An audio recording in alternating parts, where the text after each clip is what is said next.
Vamos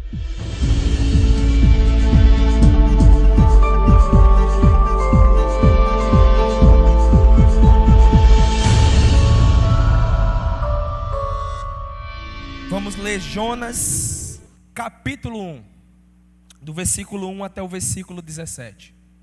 Eu sei, algumas pessoas me olharam agora, está errado, isso foi semana passada. Não, vamos olhar para o mesmo texto da semana passada e vamos fazer um exercício diferente. Olhar para esse mesmo texto com uma perspectiva diferente. Vamos olhar, olhando para Deus. O pastor Léo, semana passada, olhou para Jonas. Nós ouvimos sobre Jonas. E hoje, nós vamos ver sobre Deus, a ação de Deus. Isso acontece com você também. Sabe aquele filme preferido? Que você já assistiu 10, 15 vezes? E cada vez que você assiste, uau, tem uma coisa nova aqui. Eu vi uma coisa nova. É esse mesmo exercício que vamos fazer nessa noite. Olhar para esse mesmo texto. Para esse mesmo texto. E antes de ler, eu quero te fazer uma pergunta. Você já assistiu, ainda pensando em filme, algum filme sobre super-herói? Alguns agora estão pensando, talvez alguns estão lá atrás, olhando para Jaspion e por aí vai. Os mais novos estão olhando para mim, o que é isso? Fica tranquilo que é um herói, tá bom? Depois você dá uma pesquisada e você vai saber o que é isso. Mas no cenário atual, temos a Marvel, a DC. O ponto é, sempre que se fala em super-herói, existe uma narrativa. Está tudo caminhando bem, até que um problema acontece e de maneira milagrosa, o herói vem, aparece na cena. Antigamente, naquelas explosões, 3 minutos depois, puff, e tudo se resolve. Tudo fica bem. Geralmente é assim as narrativas do filme. E hoje, nós vamos olhar para esse texto com essa perspectiva. Como Deus intervém na história. Como Deus intervém nessa história. Em resumo, o que iremos ver é como Deus intervém na história chamando Jonas. Como Deus intervém na história disciplinando. E como Deus faz tudo isso para o transformar. Como Deus faz tudo isso para o transformar. Vamos ver em 3 pontos. Deus intervém, o chamando. Deus intervém, o disciplinando. E Deus intervém, transformando. Chamando, disciplinando e transformando. Vamos ler o texto? Jonas, capítulo 1, do versículo 1 até o versículo de número 17. Diz assim: A palavra do Senhor veio a Jonas, filho de Amitai, com esta ordem: Vá depressa a grande Nínive e pregue contra ela, porque a sua maldade subiu até a minha presença. Mas Jonas fugiu da presença do Senhor, dirigindo-se para Tarsis. Desceu à cidade de Jope, onde encontrou um navio que destinava àquele porto. Depois de pagar a passagem, embarcou para Tarsis para fugir do Senhor. O Senhor, porém, fez soprar um vento forte sobre o mar. E caiu uma tempestade tão violenta que o barco ameaçava arrebentar-se. Todos os marinheiros ficaram com medo, e cada um clamava ao seu próprio Deus. E atiraram as cargas ao mar para tornar o navio mais leve. Enquanto isso, Jonas, que tinha descido ao porão e se deitara, dormia profundamente. O capitão dirigiu-se a ele e disse: Como você pode ficar aí dormindo? Levante-se e clame ao seu Deus. Talvez ele tenha piedade de nós e não morramos. Então os marinheiros combinaram entre si: Vamos lançar sortes para descobrir quem é o responsável por essa desgraça que se abateu sobre nós. Lançaram sortes e a sorte caiu sobre Jonas. Por isso lhe perguntaram: Diga-nos quem é o responsável por essa calamidade. Qual a sua profissão? De onde você vem? Qual é a sua terra? A que povo você pertence? Ele respondeu: Eu sou hebreu, adorador do Senhor, o Deus dos céus, que fez o mar e a terra. Então os homens ficaram apavorados e perguntaram: o que foi que você fez? Pois sabiam que Jonas estava fugindo do Senhor, porque ele já lhe tinha dito. Visto que o mar estava cada vez mais agitado, eles lhe perguntaram: o que devemos fazer com você para que o mar se acalme? Respondeu ele: pegue-me e jogue-me ao mar, e ele se acalmará. Pois eu sei que é por minha causa que esta violenta tempestade caiu sobre vocês. Ao invés disso, os homens se esforçaram ao máximo para remar de volta à terra, mas não conseguiram, porque o mar tinha ficado ainda mais violento.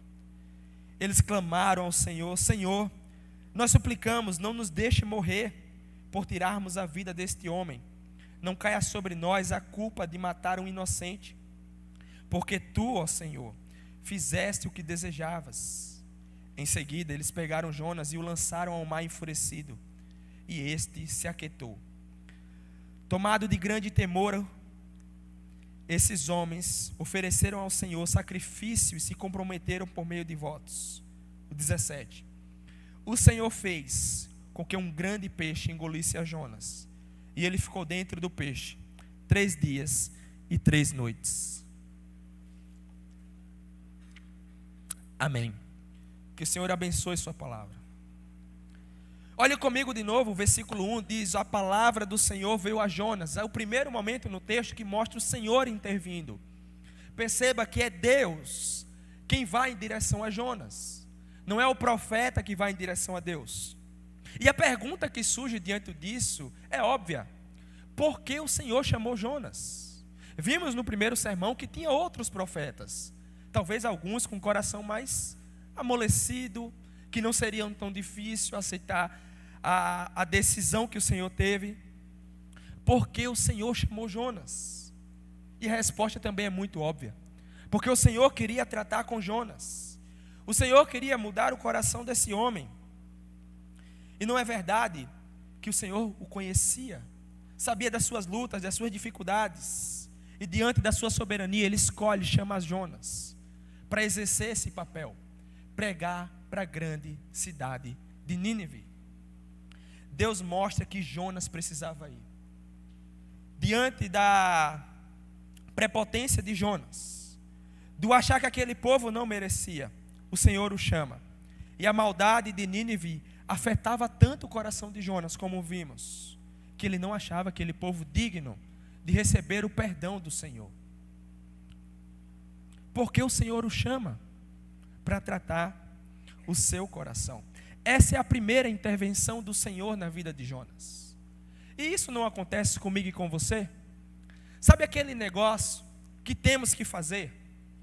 Sabemos que é certo, sabemos que precisamos fazer aquilo, mas deixamos para lá.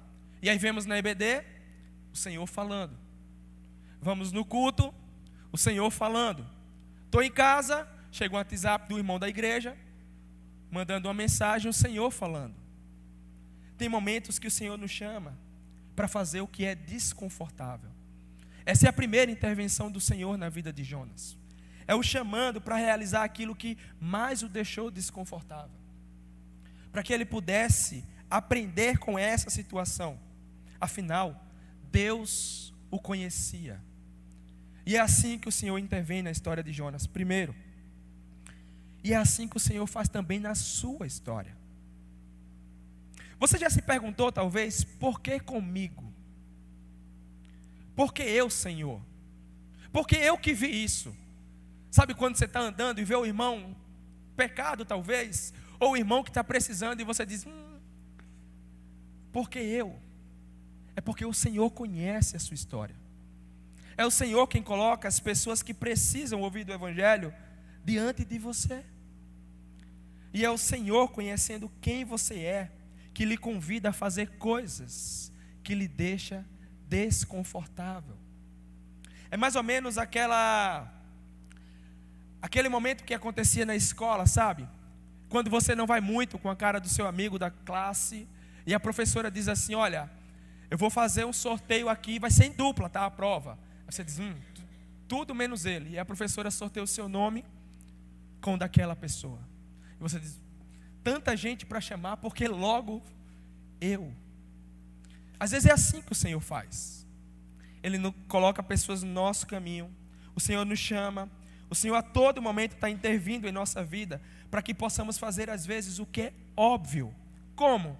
Perdoar quem precisa de perdão. Exercer misericórdia para aqueles que precisam de misericórdia. O Senhor conhecia Jonas e o Senhor também te conhece. O Senhor sabe das suas lutas e daquilo que lhe deixa desconfortável, como eu falei. E não se preocupe, em algum momento da sua história, também o Senhor vai te chamar. Também o Senhor vai te incomodar, te relembrar a fazer o que você precisa fazer. É essa a primeira intervenção que o Senhor faz na vida de Jonas. É olhando para a vida dele e o chamando, o convidando, para que o coração dele fosse transformado. E é assim, meu irmão, como eu falei, que o Senhor também vai fazer na sua vida. Olhe comigo o texto, segue. No versículo 2 diz que Jonas saiu para a grande cidade de Nínive. E no versículo 3 diz: mas Jonas fugiu da presença do Senhor, dirigindo-se para Tarsis, desceu à cidade de Jope, onde encontrou um navio que se destinava àquele porto. Por ele pagou passagem e embarcou para Tarsis, para fugir do Senhor. E olha o versículo 4, mais uma vez diz: o Senhor, porém, fez cair uma forte tempestade. Mais uma vez na história, o Senhor intervém. E agora de uma maneira diferente. O Senhor faz com que o caos possa atingir Jonas. Olhe comigo ainda, o versículo 7 vai dizer: então os marinheiros combinaram entre si, vamos lançar sorte para descobrir quem é o responsável por essa desgraça que se abateu sobre nós. Lançaram sorte e a sorte caiu sobre Jonas. Lembra? Tanta gente para cair sobre Jonas.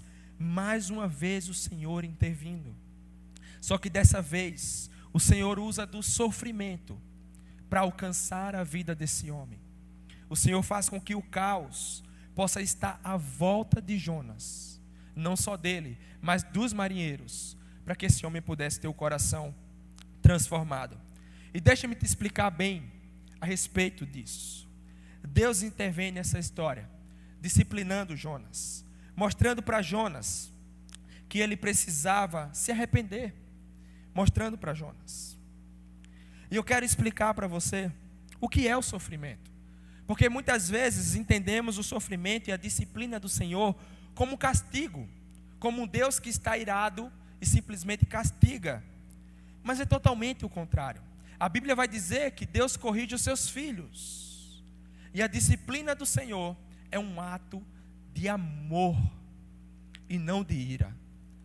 Com aqueles que são filhos de Deus, a sua disciplina é um ato de amor. A carta de Tiago vai dizer para nos alegrarmos nos momentos de tribulação, para que possamos alcançar a maturidade. E é isso que o Senhor espera no momento que Ele nos disciplina: aprender, crescer. C.S. Lewis, falando sobre isso, ele diz: Deus sussurra em nossos ouvidos por meio dos nossos prazeres, fala-nos mediante a nossa consciência, mas clama em voz alta por meio da dor. Este é o megafone de Deus para despertar o homem e a mulher surdo. O Senhor fala de maneira calma, por meio dos nossos prazeres, por meio da nossa consciência, mas por intermédio da dor. Esse, por muitas vezes, é o megafone do Senhor. É o megafone do Senhor. E o sofrimento, meus irmãos, ele é real. Como o pastor Luiz falou aqui, se ele não chegou até você, ele vai chegar. Talvez você já esteja passando. Talvez você se lembre de muitos que você passou. Porque o sofrimento é real. Não existe uma vida longe da percepção e da perspectiva do sofrimento. Às vezes, quando vai tudo bem, ficamos com medo de sofrer. Isso nos traz sofrimento. O sofrimento está à nossa porta. Existem mais ou menos 4 maneiras do porquê sofremos. Primeiro, sofremos por escolhas erradas. Sofremos por escolhas erradas. Sofremos também porque pessoas nos machucam. Isso é verdade. Pessoas nos machucam. Sofremos porque estamos cercados da maldade e do pecado. Isso também faz com que sofremos. E sofremos também por meio da nossa fé. Por professarmos crer no Senhor Jesus, podemos sofrer também.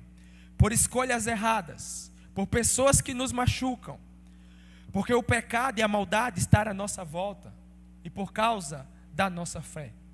Esses são alguns motivos do porquê sofremos. E Deus, em sua soberania, Ele utiliza o sofrimento, por muitas vezes, para nos trazer disciplina, para nos ensinar. E aqui nós vemos Jonas, o Senhor, causando o caos na vida de Jonas. Olhe comigo, o versículo 3 diz que Jonas desobedece. No versículo 4, o que é que o Senhor faz? Manda a tempestade. No versículo 5 e 6, Jonas fica calado. Já no versículo 7, o Senhor mais uma vez mostra que o problema era Jonas, a sorte cai sobre Jonas. E do 8 até o 10, mais uma vez Jonas não faz nada. Lembra da semana passada que o pastor Léo falou? Jonas estava totalmente com o coração obstinado, inclinado para o pecado. E a grande graça desse texto, meus irmãos, é que diferente de Jonas, o Senhor também tem um coração obstinado pelos seus filhos, só que com o seu implacável amor. Perceba que aqui o Senhor poderia ter aberto mão de Jonas. A Bíblia vai dizer em Romanos que o pior castigo de Deus para o homem não é o Senhor o disciplinar, isso é bênção. É quando o Senhor o entrega aos seus próprios prazeres, às suas próprias vontades. Mas não é isso que o Senhor faz com Jonas. O Senhor a todo momento está indo em busca de Jonas, está o perseguindo. Deus não está com a intenção de matar Jonas, pelo contrário, o Senhor está com a intenção de salvá-lo de si mesmo. E é por isso que o Senhor utiliza do caos, do sofrimento. Jonas está cego, com o coração obstinado, inclinado para a maldade. E o Senhor faz isso para que ele pudesse olhar mais uma vez para Deus, causando o sofrimento. Com Jonas, podemos aprender que o sofrimento é uma ferramenta que o Senhor utiliza para alcançar os seus filhos. Entender isso muda a nossa percepção de passar pelo sofrimento. Porque é verdade que quando as coisas nos machucam, qual é a primeira reação nossa? Senhor, nos tira daqui. Senhor, nos arranca esse sofrimento, porque isso dói. Mas quando olhamos para o texto, vemos que o Senhor quem está fazendo isso. E isso deve mudar a nossa oração. Ao invés de um pedido para que o Senhor nos tire, Senhor, nos ajuda a entender o que o Senhor quer nos ensinar por meio de toda essa dor e por meio de todo esse sofrimento. Era isso que Jonas deveria fazer. Era isso que Jonas deveria fazer. Mas como eu falei, o sofrimento é causado muitas vezes por escolhas erradas. Sabe, você está precisando tomar uma decisão e você busca conselhos e todo mundo aponta um caminho para você, mas você opta aí por outro caminho. Na frente, provavelmente, quando você arcar com as consequências, esse sofrimento veio pela sua escolha errada. Pela sua escolha errada. Não só isso, mas às vezes pela maldade. Alguém te aflige, o pecado de alguém afeta a sua vida muitas vezes, por causa da maldade que há no mundo. E como podemos nos comportar? Está diante de todo esse sofrimento, como podemos entender, diante de todo esse sofrimento, da intervenção de Deus em nossa vida? E eu quero te dar aqui algumas ideias e um caminho que podemos trilhar para olhar para o sofrimento e aprender com o Senhor por meio do sofrimento. Porque não é algo tão simples. Como sabemos que o sofrimento que estamos passando é disciplina do Senhor? E a primeira coisa que o texto nos mostra é que esse sofrimento pode vir por causa do pecado. O pecado causa sofrimento. O pecado causa dor. Então, ao fazer uma análise da sua vida e ver o pecado, o caminho é: se arrependa e busque ao Senhor. Mas é verdade que muitas vezes não é por causa do pecado. Lembra da história de Jó? Estava tudo bem e o caos também o atingiu. E às vezes isso vai acontecer com a nossa vida. Está tudo caminhando bem, está tudo certo, e às vezes o sofrimento vai nos atingir também. Por quê? Lembra como C.S. Lewis falou? Esse é o megafone do Senhor. Às vezes para nos despertar e nos colocar mais próximo do Senhor. Para nos despertar e nos colocar mais próximo do Senhor. O que devemos fazer? Orar. Pedir ao Senhor discernimento para entender o sofrimento que estamos ou vamos passar, para que possamos ver a mão do Senhor em meio ao caos, em meio às tempestades que nos afligem e que bate a nossa porta. Que bate a nossa porta. O Senhor atinge Jonas com o caos. Mas há outros personagens nesse texto, que são os marinheiros. E eu quero chamar a sua atenção para isso, porque mesmo em meio ao sofrimento na vida de Jonas, o Senhor utilizou desse sofrimento para transformar a vida desses homens, para transformar a vida dos marinheiros. Olhe comigo, o versículo 6, vai dizer que o capitão dirigiu-se a ele: e como você pode ficar aí dormindo? Levante-se e clame ao Deus. Talvez ele tenha piedade de nós e não venhamos morrer. Imagina o desespero desse homem, achando que ele iria morrer. No versículo 8 vai dizer que eles estavam cheios de dúvida. Eles não sabiam, eles nunca tinham visto aquilo. Eles estavam cheios de dúvida. No versículo 10, o Senhor faz com que a tempestade piore. E no versículo 14, olhe comigo, vai dizer que eles clamaram ao Senhor: Senhor, nós suplicamos que não nos deixe morrer por tirarmos a vida deste homem, e não caia sobre nós a culpa de matar um inocente, porque tu, Senhor, fizeste o que desejava. Qual foi o resultado de tudo isso? Do caos na vida de Jonas, do sofrimento que ele estava passando.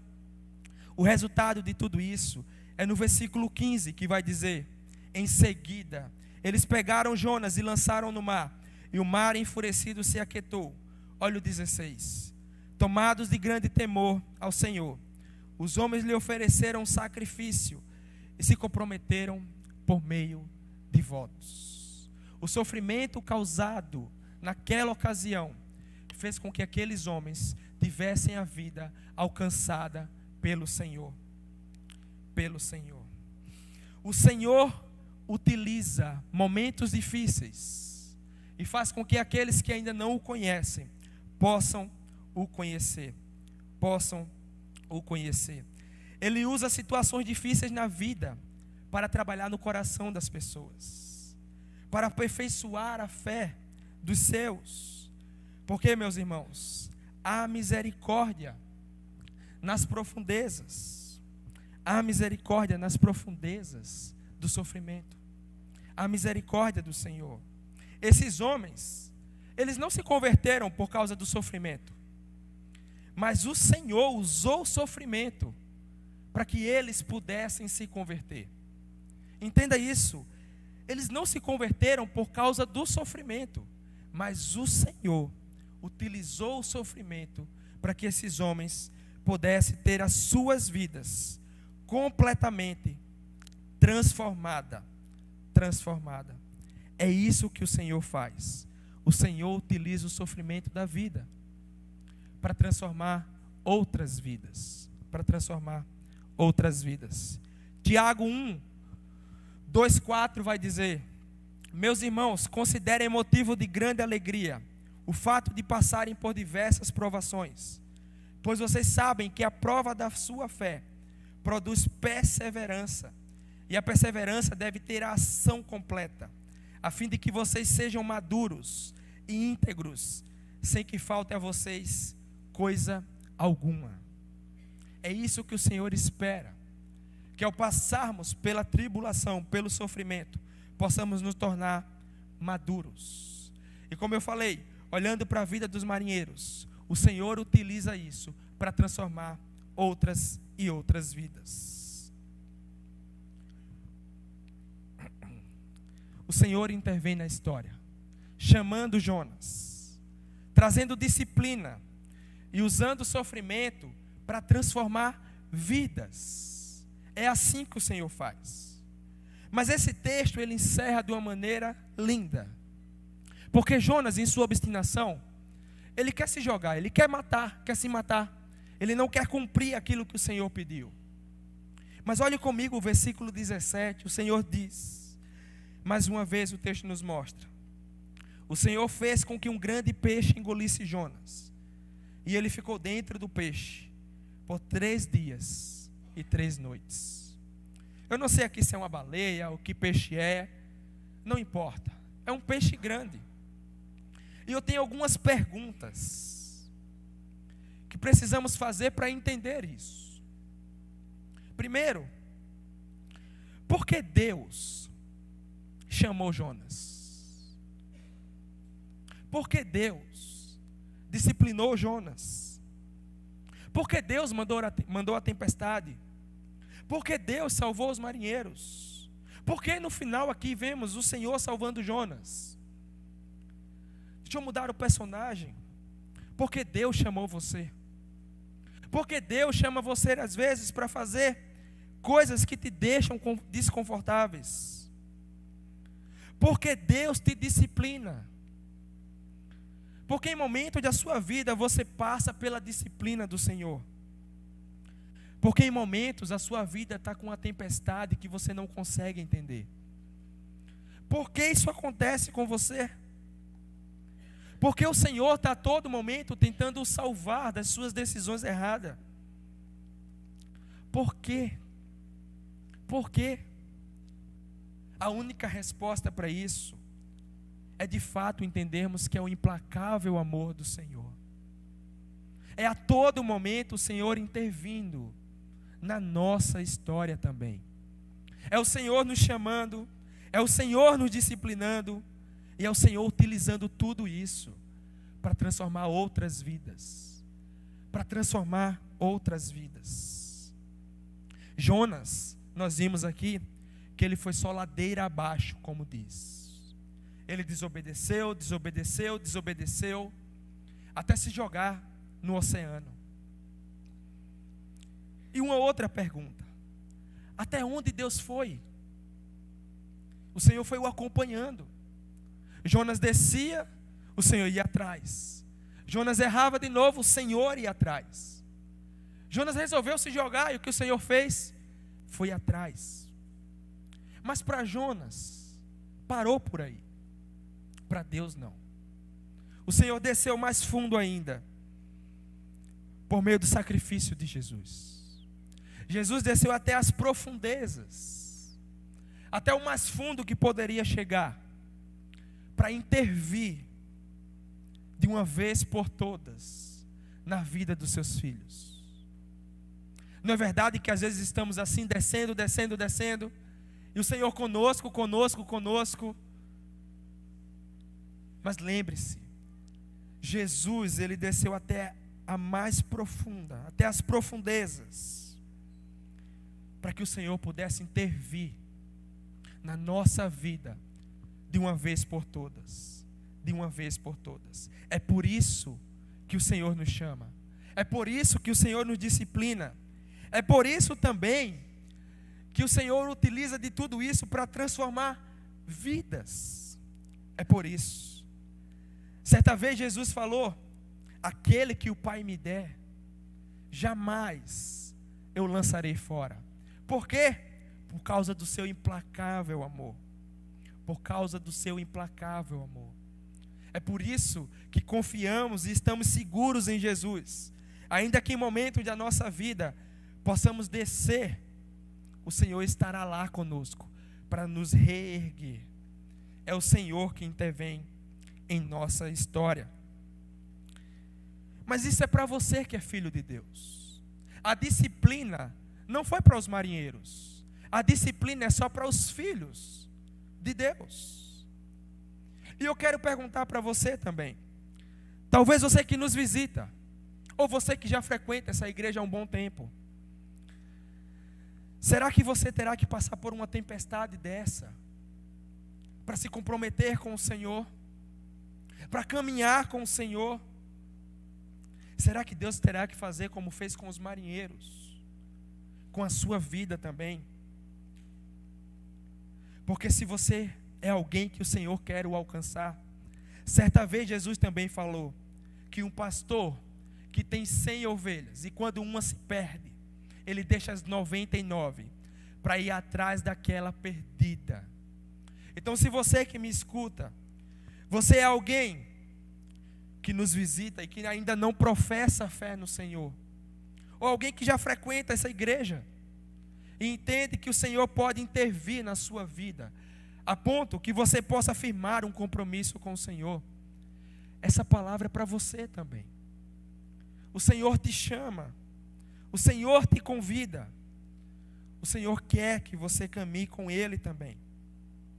Caminhe com Ele também. E eu quero que nós possamos encerrar orando, clamando ao Senhor. Você que é filho de Deus, para que você possa olhar para a disciplina com amor e entender que Deus faz isso porque Ele te ama. Que o Senhor possa intervir na sua história assim também. Mas para você que ainda não caminha com o Senhor, que você possa sair daqui pensando, ou ao final do culto, se quiser conversar também, que você possa firmar um compromisso com o Senhor. Falar: Anderson, eu quero caminhar com o Senhor, eu quero me comprometer com o Senhor.